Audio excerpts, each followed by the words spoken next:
because I played with it one time. When I made bond at 17, my father, God rest his soul, came and bonded me out. And I called him the day they transferred me from juvenile to the adult jail. And I had a radio in jail, and the radio was like, Sunday night, Outer Limits freestyle battle, $1,000 cash prize, right?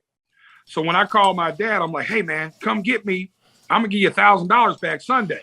He was like, I was like, yeah, I just got to, I need you to buy me out, and I need to borrow $100 because I need to sign up for it because it's like a $100 entry fee.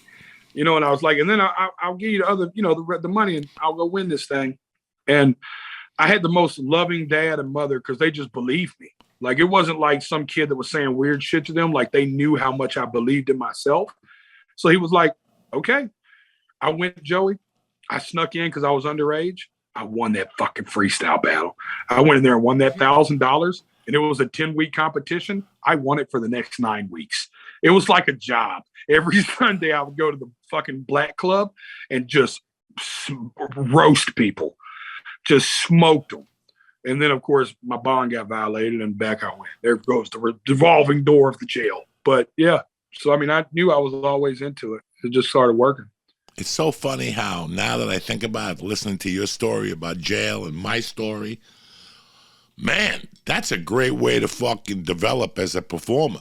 Because you always got a fucking audience. You know what I'm saying? They ain't got nothing else to do.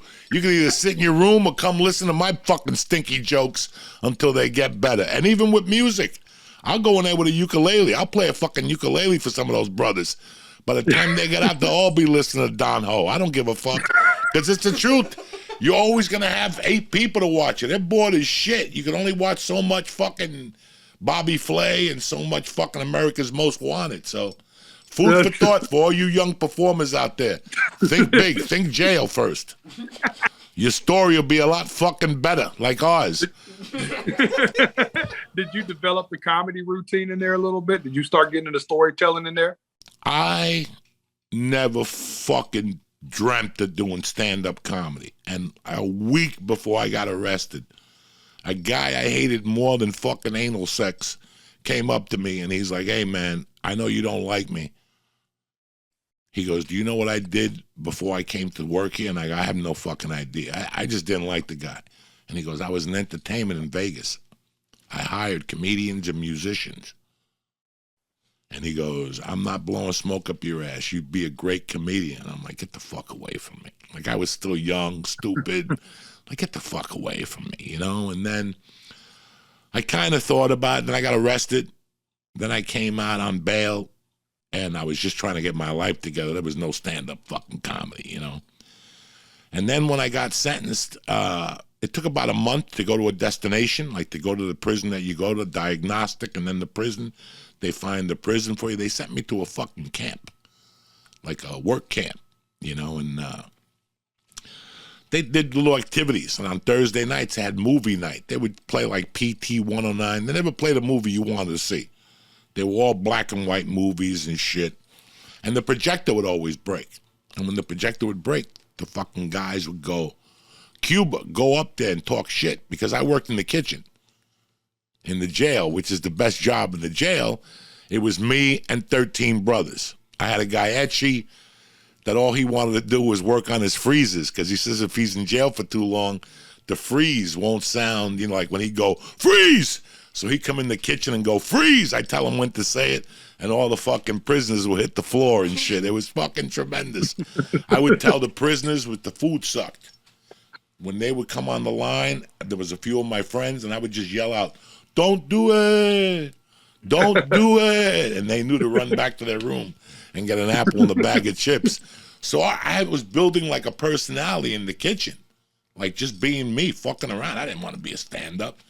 And when the projector would break, they go, Cuba, get up there and talk about people. There was one black dude in the kitchen that nobody really liked. Even the black dudes didn't like him. He was like one of those orange brothers with freckles and shit.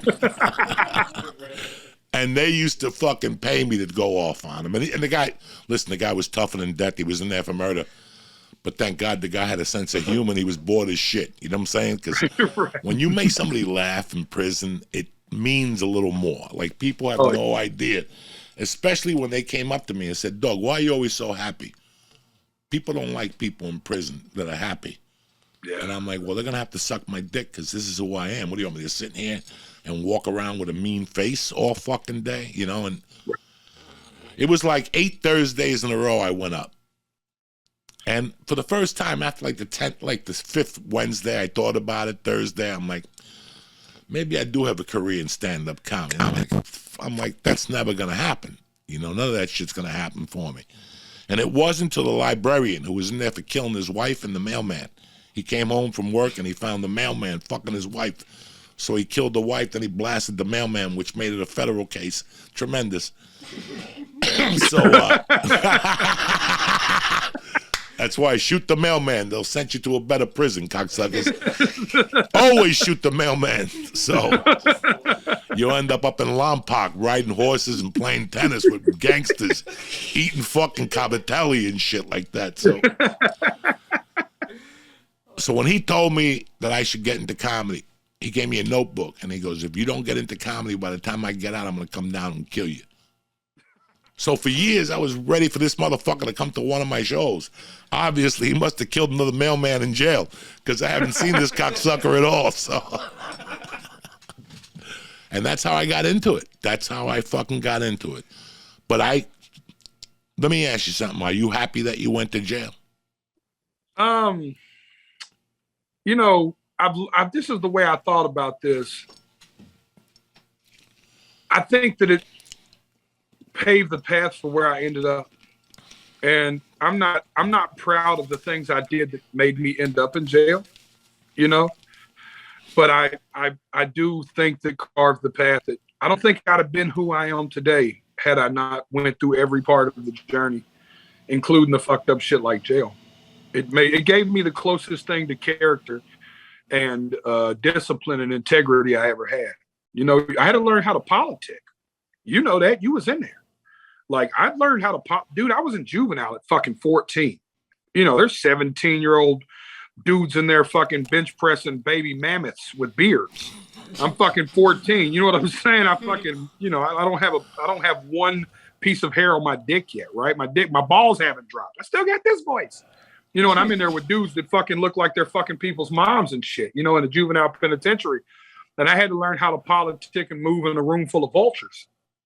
And it taught me a lot about that. And it helped me develop the craft too. I told this to my daughter recently, Uncle Joey. I said, listen, because, you know, she's a songwriter now. And I said, baby, listen, I can write 1,000 songs with you, but I can't write 1,000 songs for you.